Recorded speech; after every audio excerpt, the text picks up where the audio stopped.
सरकार तो बननी नहीं है। अब वहाँ जो लोग बैठक में इकट्ठा हो रहे हैं, सब दगे हुए कारतूस इकट्ठा हो रहे हैं। ये सब सरकार चला चुके लोग हैं।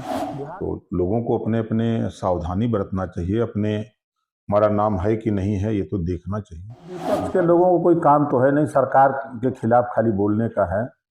और उसी में सरकार के साथ साथ लोग चुनाव आयोग को भी कटघरे में खड़ा कर रहे हैं। इस उद्देश्य से अब उनको धमका रहे थे तो डर क्यों गए? और उनको डट के मुकाबला करना चाहिए।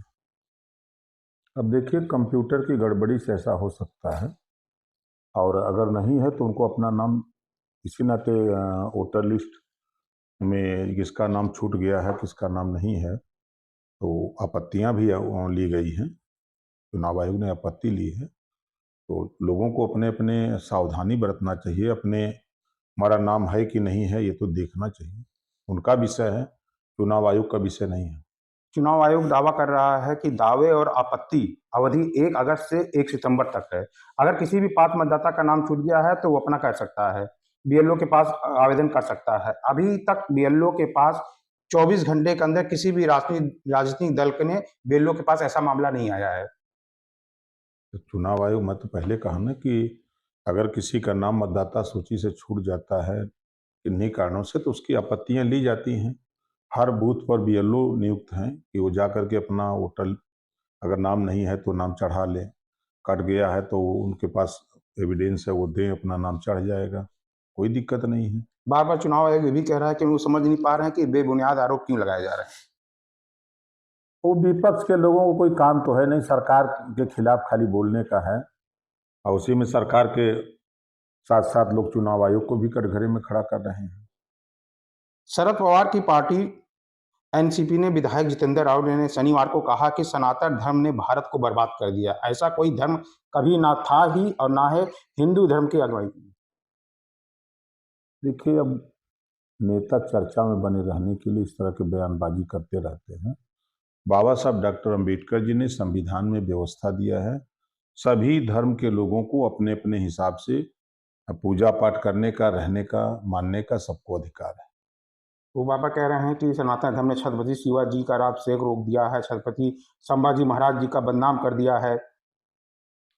आज याद आया है, इतने दिन कहाँ थे? जब समय आता है तो दुश्मन को तो ही ताकत देते हैं ये लोग।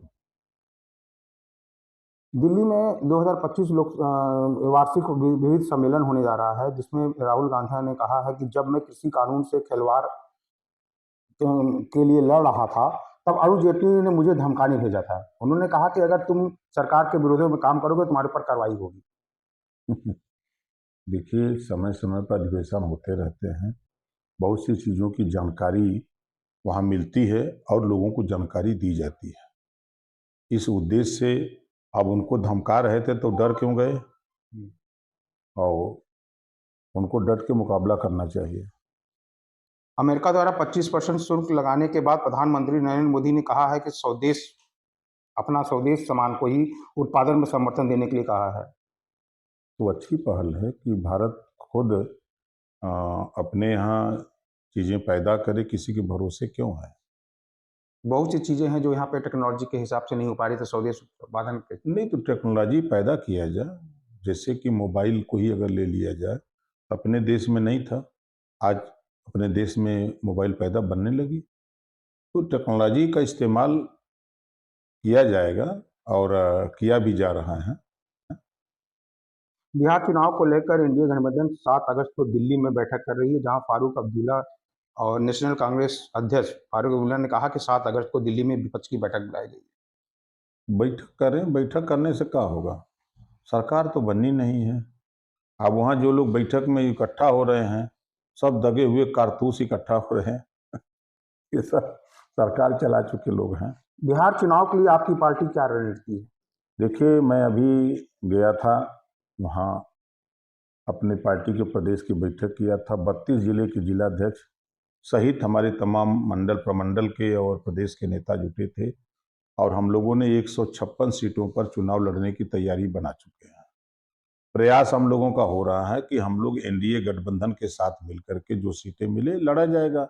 यदि किन्हीं कारणों से यदि गठबंधन नहीं हो पाता है, सीटें नहीं मिल पाती हैं, तो हम लोग चुनाव लड़ेंगे वहाँ पूरे प्रदेश में। क्या इंडिया के साथ भी गठबंधन कर सकते हैं?